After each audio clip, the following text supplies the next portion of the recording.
is probably one of the best-known television personalities in the entire world. Because his shows, Bonanza played all over the world, and I'm sure Little House on the Prairie does, which he stars in and sometimes directs.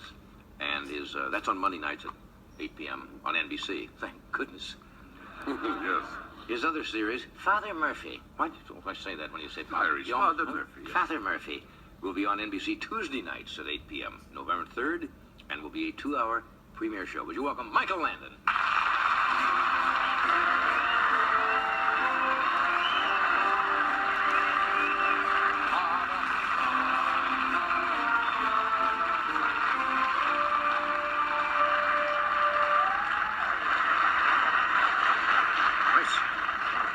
Told you I had a sport coat. Yeah, you pulled out the A wardrobe tonight, huh? Oh, fantastic. You always wear boots. They're comfortable, aren't they, when you get used to them?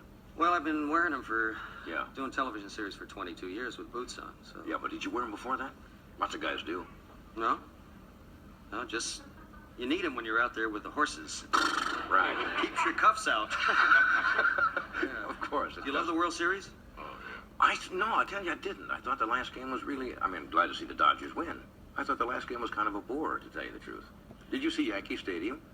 Well, that. Half of the 90% of the crowd had left before. Okay, but that's what bothers me. Now, to be very honest, They were leaving man, by the 6th inning. George Steinbrenner writes a letter of apology to the people of New York City for a team that has won 2 playoffs, gotten them to the World Series, given these people all of that entertainment, and he writes them a letter of apology.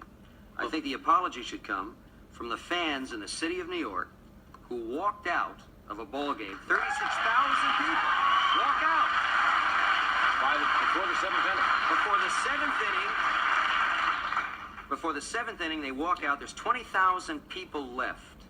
And I think they owe the players, the Yeah. Yanks, I think they owe them an apology. Well, as you know, ball games have been won in the last couple of innings by a lot of runs. Yeah, but how do you get hyped? I mean, Yeah. let's face it, the home team advantage is showed all the way through, and I don't know everybody why- walks out. I don't know why I mean, if Steinbrenner- you lose, you give them a standing ovation at the end, say thank you guys for one heck of a season. Yeah, I don't know why Steinbrenner wrote that letter anyway. As Reggie Jackson said, look, we didn't lose. The Dodgers won it. That's right. We did our best. We had a bad Absolutely. couple of nights. Absolutely. Anybody can, in professional athletics, you can have a great day the next day. It's the same guy and something happens, and they just were on a bad roll there. That's right. Speaking of apologies, John, What now? I'm sorry, but I know it's a minor thing, Well, but I must get it off my chest. In this week's... are the press picking on you again? Oh, no, that's not that bad, but it's just that it bothers me. In this week's TV guide, there was an article, and the article states, once salaries are settled, Hollywood stars play touchy and expensive ego games to see who has the most clout I read by a that. man named Andy Meisler. Andy, I know you're a small writer and can't get into a studio to find out what's going on, but I'm going to give you a pass to MGM. Because you made a statement in here, Andy. Another mandate is that every top-billed performer worth his or her salt have an on-location motorhome. The current standard of the industry, occupied by the likes of Stephanie Powers, Michael Landon, and the now-departed Charlie's Angels, is a 33 to 35-footer equipped with color TV, air conditioning, microwave oven, bathtub, wet bar, and stereo. Andy, you got to come out and see where I change my clothes. I change my clothes in a little tiny room. It's the same size room as everybody else changes in, whether they be a day player or an extra. Andy, get into a studio sometime. Ask TV Guide to get you a pass. You can find out what show business is about.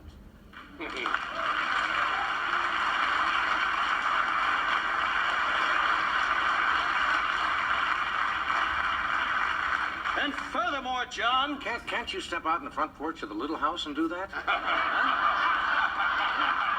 Why don't you just come out on the front porch, just right in the middle of your show, and stop, and then go right back to the John, we've carriage? been on for 8 years without a shovel. There's a mess in front of the That's right. house right now. So there, Andy, and that goes Right. for your cat, too. Yes. You don't have a big home, huh? You don't have a big trailer home? I don't have a motor home. I have a little tiny dressing room like everybody else Not has. tiny. Come on now. What do you mean not tiny? Well, It doesn't get any smaller. You been in a honey wagon? You know what a honey wagon is? It's crude, isn't it? Okay, that's where I change my clothes. I'm in the same kind of room everybody else is. You open the door, you rearrange the furniture. I got a big room here. And I don't care if Andy knows it. Really big. You threw gotta out wear 8. boots in that room. That's too. right. Threw out 6 people to get that room.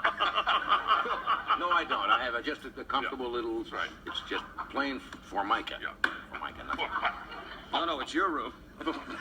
We'll be right back after here to beat the press.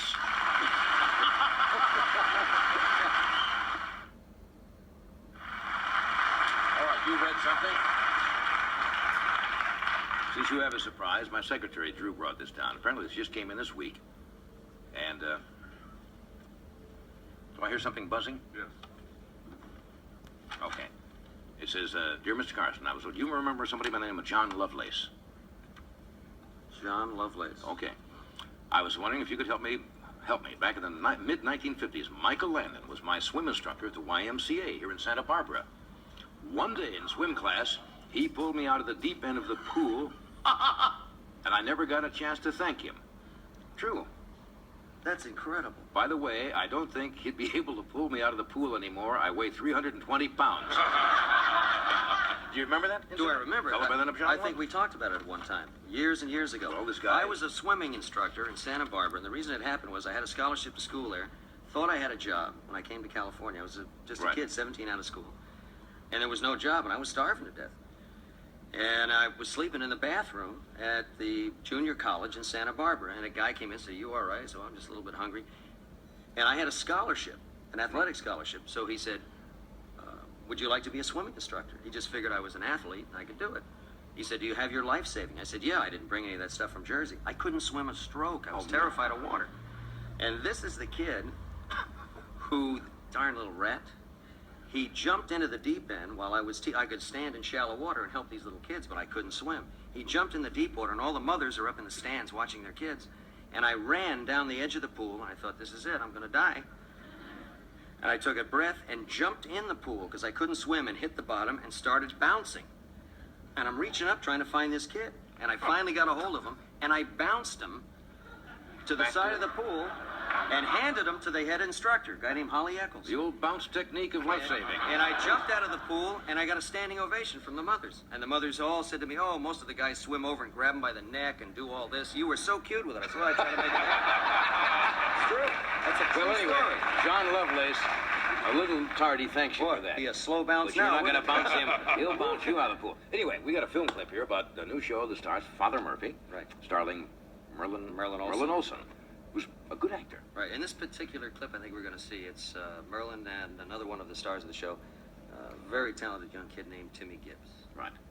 Okay, just watch it. This is a little preview of Father Murphy.